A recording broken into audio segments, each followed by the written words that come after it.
BoxingVoice.com here with Mr. Caleb Truax, a couple days out from his Friday Night Fights showcase over here in Minneapolis, his hometown. Caleb, for those fans that don't know much about you, tell us who is Caleb Truax? Just a humble, down-to-earth dude, man. I love boxing, and I like to give fans what they pay for, and that's about where it ends, man.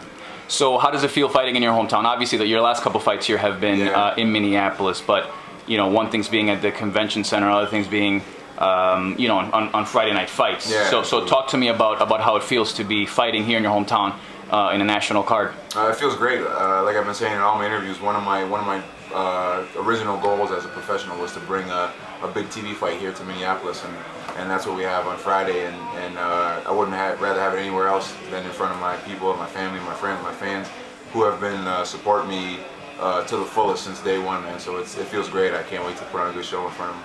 And your last fight on television was your Showtime event against Jermaine Taylor. Can you bring us up to speed as to how you spent your last year? Obviously, you've been keeping busy. I believe you fought three times in the last year. Yeah. But tell me how else you've been reflecting and basically your last year in a nutshell. Basically, it was all about taking what we learned from the Taylor fight and just improving on it. And the conclusion we came to is if I would have been more aggressive, I would have won that fight. And to the bottom of my heart, I believe I was a better fighter that night. I just kind of got, I don't want to say starstruck, but I gave him too much respect that night. And if I would have thrown more punches, I would have pressed the pace a little bit. I feel like I would have came out on top. And I think I've shown that in my last three fights. I've definitely been working on that, being more aggressive, throwing more punches, being more offensive minded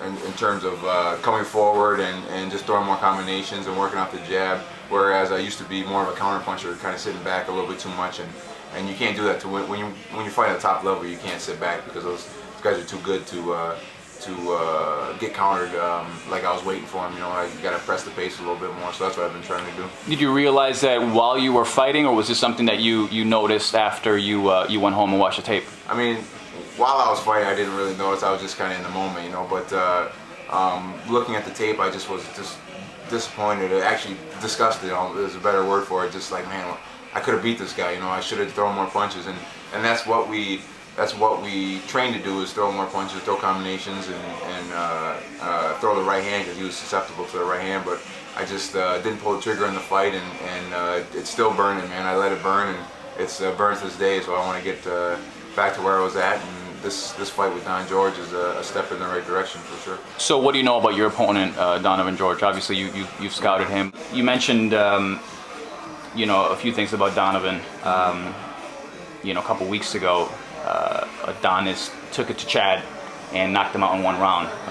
He couldn't do that to Donovan, though. I mean, he went 12 rounds with him pretty much before he was able to stop him. So what's your plan to get through that? I mean, the one thing that's obvious about him is that the guy's got a chin. Yeah, absolutely. I mean, he got beat up pretty good in that fight, but like you said, he went 12 rounds with a guy that just knocked out a world champion in the first round. So I'd be foolish to go in expecting a knockout or a blowout right away in the first round. So that's why I train hard for 10 rounds, man, and just the knockout comes, it comes. If not, I'm ready to box 10 rounds hard and go whatever pace he wants, whatever pace I want. So it's the game plan, man. Just go in there and box. Now, he mentioned this week, or maybe it was late last week, that he doesn't expect to get a decision here in Minneapolis. Some people say, making excuses before you're even getting in the ring, but he said he's going for the knockout. So what do you have to say to that? I mean, he can go for whatever he wants, man, but that's what we expect. We expect him to come out trying for the knockout, and I'll be ready for it. And I'd like to think the judges would, if he deserves to win, he deserves it, And I think the judges here in Minnesota are fair, and they always have been fair. And if he deserves it, he'll get it. But we won't have to worry about that. So. And in this division that you're contesting, it's stacked. Talent. Actually, even if you go down to 154 all the way up to 168, so you have plenty of options. Obviously, you're focused on Friday's fight. But what's in your future overall, and how do you see this fight playing into it? This is a huge step in the right direction. I mean, I want to get big fights. I want to bring big fights here to Minneapolis, and I think the fan base here supports it. As you'll probably see on Friday night, it'll be wild in there. There'll probably be 3,000, 4,000 people, and and I just wanna be in a big fight, man. I don't have to. I'm not saying I want a title shot next. I just want to progress my way up and work my way up and eventually get to that. But I just want a big fight and keep on progressing. Can you tell us about your current situation as far as your management and your trainer and your promotional team? Just basically the way your team breaks down? Yeah, one thing that's great about my team is it's been the exact same since day one, man. My trainer's Tom Halstead. He's been my trainer since I first put on a pair of gloves in the amateurs. My promoter's Greg Elko, Seconds Up Promotions. He's been behind me since day one. My manager's Ron Light, same thing, behind me since day one. Cut manager Jim Marine keeps me pretty.